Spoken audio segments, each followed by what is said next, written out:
안녕하세요. 오늘은 벤자민 프랭클린 21번째 이야기를 나눠보도록 하겠습니다. 이제 책의 후반부로 이제 가고 있는데요. 주로 이제 정치에 대한 이제 이야기가 나오기 시작했습니다. 이제 정치, 외교, 안보, 이쪽으로 이제 이야기가 이제 진행이 될 텐데요. 오늘은 벤자민 프랭클린이 정치 활동을 하면서 이제 주의회에서 일했다고 제가 말씀을 드렸습니다. 그 안에서 이제 벤자민 프랭클린이 관찰한 몇 가지 이야기에 대해서 좀 나눠보도록 하겠습니다. 저희 대다수는 일반적인 사람들이고, 정치판이 어떻다라는 것에 대해서 잘 알 수가 없잖아요. 물론 이 시대는 또 더 옛날이기 때문에 어떤 면에서는 좀 더 이제 정치 시스템이 더 불안정한 면이 있긴 하지만, 기본적인 사람의 속성은 비슷하니까, 정치가 어떻게 돌아가는지에 대한 또 이해를 조금 넓혀갈 수 있는 그런 이야기가 되겠습니다. 일단은 큰 틀의 결론에서 이제 벤자민 프랭클린이 정치 활동을 하면서 느낀 점에 대한 결론은 일반 대중들이 보기에 되게 유익해 보이는 법이 통과가 됐다 하더라도 그 내막을 살펴보면 사실은 그 정치인이 정말 국민들을 위한다거나 국민들에 대한 사랑이 많아서 그 법안이 통과된 경우는 거의 없고, 사실은 이제 그 어떤 정치가들 사이, 그리고 그 정치가들 배후에 후원해주고 밀어준 어떤 이제 영주나 귀족 계층들이 있는데, 이 사람들의 어떤 이합집산, 그러니까 서로 간의 이득을 어떻게 가져가냐라는 것에 대한 어떤 마찰과 여러 가지 이제 그 합의 과정 속에서 나온 어떤 그런 법이라는 겁니다. 그러니까 우연히 말 그대로 일반 대중들에게까지 좋은 법이다라고 통과된 것들이 사실은 뒷 배경을 다 살펴보면 우연히 그렇게 된 것이고, 정말 순수하게 이 정치인이 나는 욕을 먹어도 좋다, 또는 단기적으로 손을 보더라도 장기적으로 크게 이득이 되게끔 그런 법안을 만들고 통과시키겠다, 이런 정치인은 이제 거의 없다, 이렇게 이제 벤자민 프랭클린은 이제 말을 하고 있습니다. 그리고 이제 정치인들 하면 사실은 여기 이제 보시면 미국의 어떤 초기 사회이긴 하지만 어쨌든 각 영주들의 후원을 받고 교육을 많이 받고 이제 굉장히 좀 이제 능력이 있는 사람들의 어떤 집단이라고 볼 수가 있습니다. 근데 여기서도 어쨌든 벤자민 프랭클린은 이제 굉장히 놀라운 수완을 발휘하면서 일을 잘 처리해 나가고 있습니다. 사실 벤자민 프랭클린 제가 전에도 말씀드렸지만 가문 자체는 이 사람이 뛰어난 가문의 사람은 아닙니다. 원래 이제 가난했던 집안 사람 출신이고, 자수성가해서 인쇄업을 통해서 자신의 기반을 닦고, 그걸 통해서 마치 언론 기관을 활용하듯이 이제 좋은 내용의 어떤 논문들을 많이 내고 사람들에게 알려주면서 유익을 많이 끼치고, 이로 인해서 이제 인지도가 올라간 이제 그런 인물이죠. 자, 그래서 이렇게 또 주의에 이제서 이제 의원으로서의 활동을 하는데 이런 얘기를 또 추가로 해줘요. 주지사가 있고 의회가 있는데, 이 주지사와 의회가 또 이제 충돌한 경우가 그렇게 많았나 봅니다. 주지사는 주로 영주들이나 부유층들이 밀어줘서 된 경우가 많았나 봐요. 이 벤자민 프랭클린의 기록에 의하면 그렇습니다. 그래서 주지사는 좀 영주들이나 어떤 부유층들의 어떤 입장을 대변하려고 하는 그런 자세를 취하는 경우가 많았고, 주의회는 여러 명의 의원들이 있다 보니까 아무래도 이 사람들 전체가 다를 매수를 한다거나 어떻게 하기는 좀 어려운 부분이 있잖아요. 그래서 주의회는 그래도 비교적 공적인 데 유익이 끼치게끔 돌아가려고 하는 방향으로 좀 하는 게 있었나 봅니다. 그래서 트러블이 많이 강했나 봐요.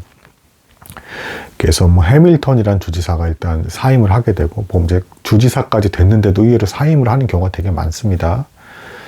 사실은 이 사람들이 가난한 와중에 주지사의 어떤 그 월급과 페이가 많으니까 주지사를 하고 싶어서 했던 사람들이 아니고, 어느 정도 다 경제력이 있는 사람들이 다 주지사를 한 거예요. 그러니까 아쉬울 거 없이 자신의 소신과 이제 충돌이 난 다음에 그만두기도 하고 이런 겁니다. 해밀턴이라는 주지사가 그만두고 모리스라는 사람이 주지사가 됐는데, 이 사람에 대한 이제 벤자민 프랭클린의 어떤 회고 이야기가 있어요. 그러니까 이 모리스라는 사람이 참고로 굉장히 논쟁을 좋아하는 사람이라고 합니다. 좀 특이하죠. 대다수의 사람들은 논쟁하면 피곤하고, 왜 이렇게 말싸움하고 이렇게 저러고 사나, 이제 좀 이런 느낌인데, 이 주지사가 된 모리스라는 사람은 논쟁 자체를 즐거워했고, 알고 봤더니 집안 환경이 원래 아버지께서 어릴 적부터 불러다가 형제들 간에 다 토론을 시키면서 이렇게 논쟁을 해서 승리하게끔 하는 거를 즐기는 그런 집안 문화였다고 합니다. 이 사실을 알고 벤자민 프랭클린 초반에 이 사람을 만나서 가능하면 이제 가급적 논쟁 같은 건 하지 말자. 이제 정치에 도움이 되는 게 하나도 없다. 라는 이야기를 했다라고 합니다. 하지만 벤자민 프랭클린이 이런 조언을 한 것을 끝나기가 무섭게 바로 다음날 이제 가보니까 벌써 주위의 사람들과 이제 논쟁을 벌이고 있었고, 이로 인해서 일단 이미지가 별로 좀 안 좋아졌다라고 합니다. 사람 자체라든가 어떤 정책을 이제 동의하는 부분에 있어서만큼은 뭐 그렇게까지 나쁜 사람은 아니었다라고 합니다. 그러다가 이제 결국에는 이제 이 모리스라는 사람이 뭐 벤자민 프랭클린이 이렇게 표현을 해요. 논쟁에서 승리보다 중요한 건 사람의 호의다.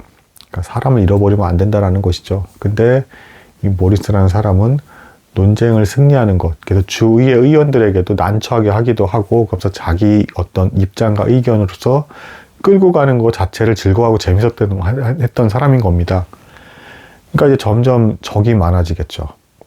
그래서 마침내는 이제 이 모리스라는 사람이 주위의 의원들을 굉장히 점점 이상한 사람들로 몰아가고 있었는데, 그때마다 이 주위의 의원들은 똘똘 또 힘을 합쳐서 그런 나쁜 소문을 다 지워버리고 오히려 모리스라는 사람을 코너로 몰아가기 시작했다라고 합니다.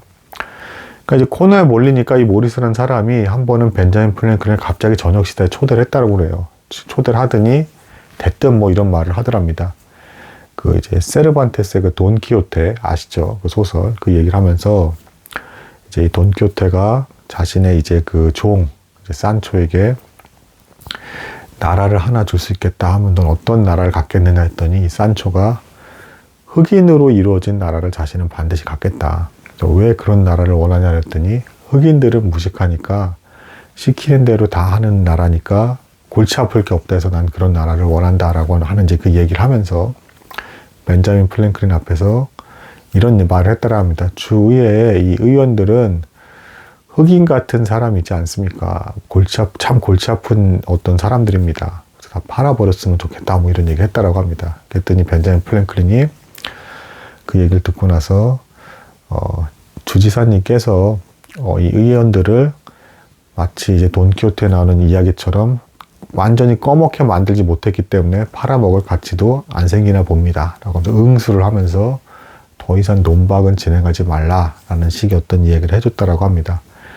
이후에 얼마 안 있어서 이 모리스란 지사도 결국에는 이제 스스로 사임을 하게 되고요. 그 이후에 또 지사가 왔음에도 불구하고 이 주지사는 제가 전에도 말씀드렸지만 상류층들이 밀어줘서 된 경우가 많았다고 했잖아요. 이 사람과 그 이제 주의하는 충돌이 계속 일어나는 걸 계속 많이 지켜봤다라고 합니다. 도중에 결국에는 영국과 프랑스가 다시 또 식민지 지역에서도 전쟁을 또 돌입을 하게 되고, 그래서 이제 펜실베니아 주는 국경 접경 지대는 아니었기 때문에 다른 주를 지원하게 되었는데, 이 문제를 놓고도 또 주지사와 주의회가 또 충돌이 났답니다. 그러니까 주지사는 주의회가 위반하려고 하는 법을 내용을 딱 보니까 이제 부유층에 대한 세금 면제에 대한 내용이 없다. 그러니까 이렇게 전쟁 수행을 도와주려고 하려면 세금을 더 걷어야 되잖아요. 근데 이것에 대해서 세금을 회피하려고 하는 부유층들의 어떤 그런 말을 들은 주지사는 그래서 주의에 대해서 이제 반발하면서 법안을 통과시키지 않으려고 하는 그런 행동을 했다라고 합니다. 그래서 이런 경우에 보통 보면 어떻습니까? 이런 정치판의 어떤 추악한 면을 자꾸 보게 되면 사람이라는 게 어때요? 그 안에서 거기 있기도 싫어지고, 그래서 실제로 주지사들도 뭐 도중에 막 사임하고 막 이랬다라고 했잖아요. 그 좋은 자리를 두고도. 여기서 저는 이제 벤자민 프랭클린이 대단하다는 생각이 드는 게, 이런 환경 속에서도 냉철하게 자리를 잘 지키면서 지혜롭게 최대한 충돌이 나지 않으려는 형태로 기어이 문제를 하더랍니다.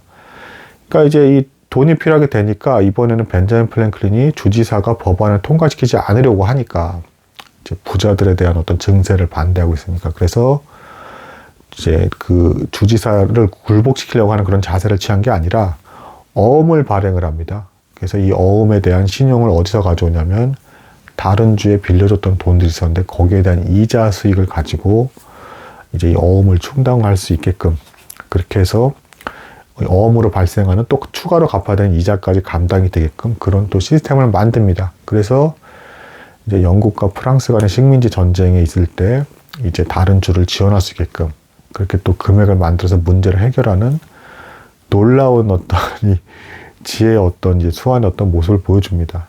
그리고 이제 저는 뭐 이렇게 일을 또 처리를 잘하는 걸 떠나서 이렇게 또 일 처리를 잘하는 사람들 보통 이제 섬세해요. 근데 이런 섬세함 속에서도 이렇게 막 정치판에서 서로 다투고 싸우는 걸 계속 보면 환멸감이 느껴지기도 하고 있기도 싫을 것 같은 그런 느낌이 들 거잖아요. 게다가 이때쯤에 벤자민 프랭클린은 돈이 없었던 사람도 아니에요. 이제 그 집안의 어떤 기반이 이제 갖춰졌기 때문에 그냥 조용히 살아도 충분히 편하게 살 수 있는 사람입니다. 근데 그럼에도 불구하고 계속 지혜를 발휘하면서 또 이렇게 저렇게 왔다 갔다 하면서 다툼을 줄이고 이제 그런 가운데서 이제 서로 다투는 것 자체에 목적을 두는 사람, 아까 모리스 같은 주지사는 다툼 중에서 승리하는 걸 가지고 쾌감을 느끼는, 어떻게 보면 중요한 건 놓치고 엉뚱한 데서 행복감을 느끼는 그런 사람이잖아요. 탁월한 능력, 그러니까 논쟁을 잘한다는 건 똑똑하고 말을 잘한다는 거겠죠. 근데 엉뚱하게 그런 데서 이제 쾌감을 느끼고 있었는데 벤자민 프랭클린은 그런 건 중요한 게 아니다. 그리고 누가 이기고 지고도 중요한 게 아니고